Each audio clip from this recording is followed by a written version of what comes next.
Guys, good morning. So welcome back to my YouTube channel. This is Autoboy Soul. So ngayon guys, mayroon tayong ito troubleshoot. Ang issue nito guys ay malaki ang clearance ng steering wheel. Pagka niliko mo, mayroon siyang clearance. So hindi yung normal na clearance, kundi abnormal clearance siya. So i-check natin yung ilalim nito sa steering wheel shaft. At i-check din natin yung ilalim. So dito pati na pedal chinik na rin natin, accelerator pedal kung may maluwag or kailangan higpitan, brake pedal, clutch pedal kung kailangan higpitan dahil maluwag or kailangan i-lubricate. So sinama na natin dyan sa pag-check natin ng steering column at saka yung cross joint dahil may clearance nga. So kung kailangan lubricate din nyo guys. So yan yung gagawin natin, lubricate, check at pati yung steering.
So magalaw yung steering.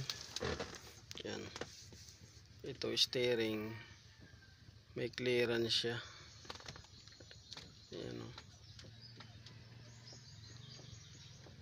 May clearance siya. Yung gearbox niya to ang problema. Gearbox niya.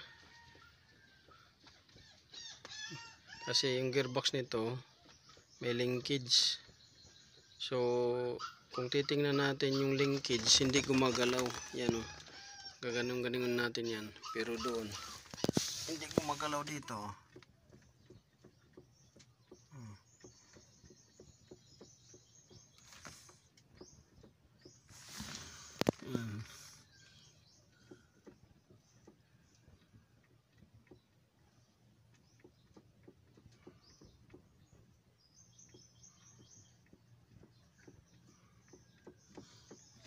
Yung may problema nito, yung gearbox. Pag dito, doon sa linkage, doon sa baba, hindi gumagalaw. Dito, malaki yung galaw. Yan o. Yan. Kaya pag nanakbo ito, hindi mo mabitawan na bitawan mo, pumapaling talaga siya gawa ng yung manibela paling, pero yung takbo diretso. Yan. Kung titingnan natin dito sa baba, sa ano niya, linkage,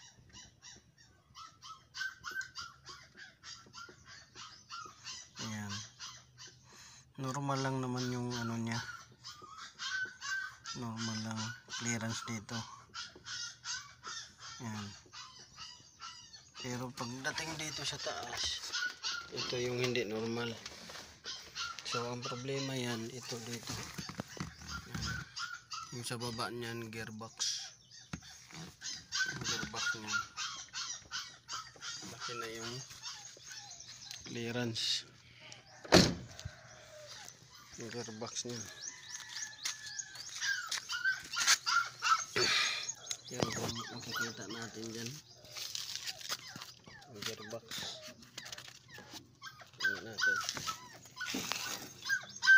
Yan. Yung gearbox na yan. Yan. Yan. Yung gearbox na yan. Yan yung sa loob. Pudpud na siguro yung gear.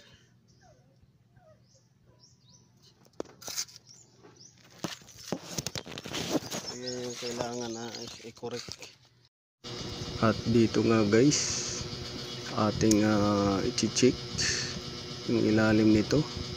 So inalign na rin natin yung gulong, pati yung caster nya inalign na rin natin, pati yung camber nya, at saka 2 in 2 out ng gulong. So tititingnan natin nito guys kung papaling pa ba yung manibela. So bago na yung mga suspension yan sa ilalim guys. So ang i-road test na lang natin to para ma-confirm natin kung may paling pa ba ng manibela at saka yung gulong. So yan yung mga kailangan i-check guys. Pagka yung steering ninyo ay malaking clearance, check yung steering column, cross joint, pati yung gulong kung nasa align ba or may mga abnormal clearance. So yan lang ang may share ko sa inyo guys para maagapan nyo kagad at ma-repair.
Dagko nga bulinaw sa Mulugon magkilaw sa baw.